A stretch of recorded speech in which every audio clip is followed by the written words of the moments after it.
మధ్యలో ముఖ్యమంత్రిగా ఉన్నప్పుడు అన్నా క్యాంటీన్ రాష్ట్ర వ్యాప్తంగా ప్రారంభించినప్పుడు కుప్పం నియోజకవర్గంలో అన్నా క్యాంటీన్ ప్రారంభించడం జరిగింది.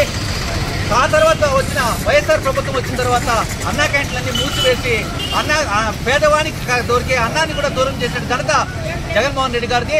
అంతేకాకుండా ఆ ప్రభుత్వంలో వైఎస్ఆర్ ప్రభుత్వంలో ఆ పేదవాళ్ళకి అన్నం పెట్టాలనేసి చంద్రబాబు నాయుడు గారు కుప్పం నియోజకవర్గంలో అన్నా క్యాంటీన్ ని సొంతంగా నిర్వహిస్తూ పేద ప్రజలకు అన్నం పెట్టాలనే ఉద్దేశంతో ఈ ఎన్టీఆర్ విగ్రహం ముందర ఏర్పాటు చేయడం జరిగింది. ఆ ఏర్పాటు చేసినప్పుడు కూడాను అనేక రకాలుగా ఈ వైసీపీ ప్రభుత్వం ఉన్నప్పుడు అనేక రకాలుగా చంద్రబాబు నాయుడు గారిని అడ్డుకోవడం కానీ, ఈ అన్నా క్యాంటీన్ ని కూల్చడం కానీ, షెడ్లన్నీ పీకివేయడం కానీ, అనేక రకాలుగా మా వాళ్ళ మీద కొట్టడం కానీ, అన్నా క్యాంటీన్ నిర్వాహకుడిని కొట్టడం కానీ, రౌడీజం చేయడం కానీ, దౌర్జన్యం చేయడం కానీ జరిగింది.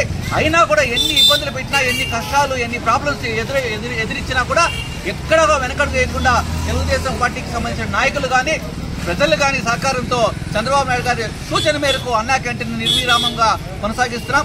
పేదవానికి పట్టెడు అన్నం పెట్టడమే మాకు భాగ్యంగా భావిస్తూ చంద్రబాబు నాయుడు గారు సూచన మేరకు అన్నా క్యాంటీన్ దాదాపు 3.5 సంవత్సరంగా మనం కంటిన్యూ చేస్తున్నాం.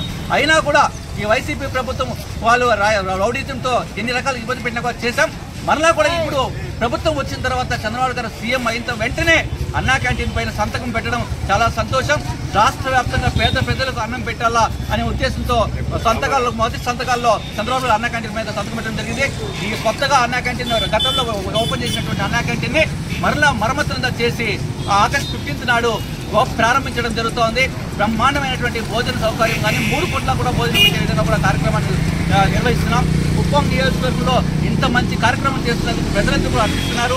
ప్రజల యొక్క పక్షాన ఎప్పుడూ తెలుగుదేశం పార్టీ ఉంటుంది. చంద్రబాబు నాయుడు గారు ఉంటారు. చంద్రబాబు నాయుడు గారు ఈ ఉద్దేశమే పేదవానికి అన్నం పెట్టాలనే ఉద్దేశంతో ఈ కార్యక్రమం నిర్వహిస్తున్నారు. కాబట్టి చంద్రబాబు నాయుడు గారికి ప్రత్యేక ధన్యవాదాలు తెలియజేసుకుంటూ రాబోయే రోజుల్లో ఇంకా బాగా నిర్వహిస్తామని తెలియజేసుకుంటున్నాం.